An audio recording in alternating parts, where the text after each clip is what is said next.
आज दिनांक 18 जून. आजच्या प्रवचनाचा विषय परमार्थात गुप्ततेची जरुरी असते. वासनेच्या तावडीतून सुटणे फार कठीण आहे, कारण वासनेच्या पोटीच प्राणी जन्माला येत असतो. त्या वासनेला जिंकणे म्हणजे आपण मरून जाण्याइतके कठीण आहे.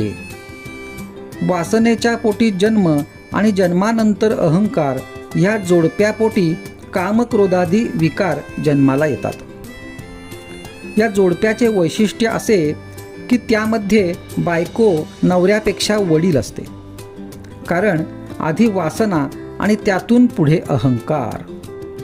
भगवंताजवळ वास ठेवला तर वासना नष्ट होते. प्रपंच मुळात चांगलाही नाही आणि वाईटही नाही. प्रपंचातली वासना बाहेर काढणे याचेच नाव परमार्थ.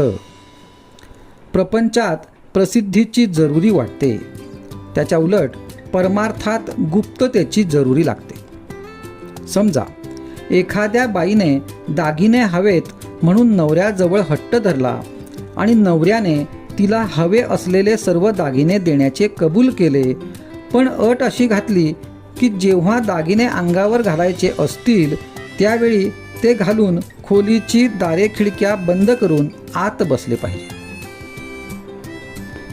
अशी अट पाळून कोणती बाई दागिने घालायला कबूल होईल?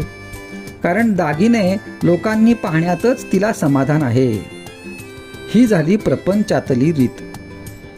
परमार्थात याच्या उलट गुप्ततेची गरज आहे. आपले साधन कोणाच्याही नजरेस न येईल अशी खबरदारी घ्यावी, कारण परमार्थाला दुष्ट फार लवकर लागते. ती केवळ इतर लोकांचीच लागते असे नसून आपली स्वतःची सुद्धा लागण्याचा फार संभव असतो. म्हणून परमार्थात गुप्तता असावी. आणि आपल्या हातून जे साधन होते आहे ते सद्गुरू किंवा परमात्मा यांच्या कृपेनेच माझ्याकडून करवून घेतले जात आहे, ही जाणीव ठेवावी. आजारी माणसाने नुसते पडून राहावे, पण औषध मात्र नियमाने घ्यावे.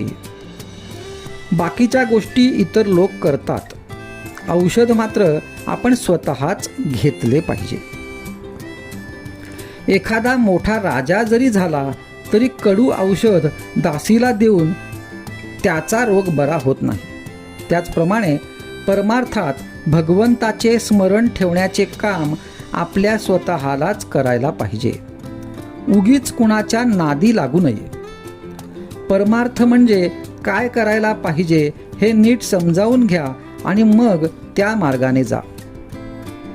कोणाला फसू नका, कारण स्वतः फसणे हे जगाला फसविण्या इतकेच पाप आहे. ज्याच्या प्रपंचात पाठीराखा परमात्मा आहे त्याचा तो प्रपंचच परमार्थ होतो. उलट ज्याचा पाठीराखा अभिमान आहे त्याचा परमार्थ देखील प्रपंचच म्हटला पाहिजे. आजचा सुविचार: बाहेरून प्रपंची दिसावे पण आत मात्र परमार्थी असावे, ही खरी कला होय.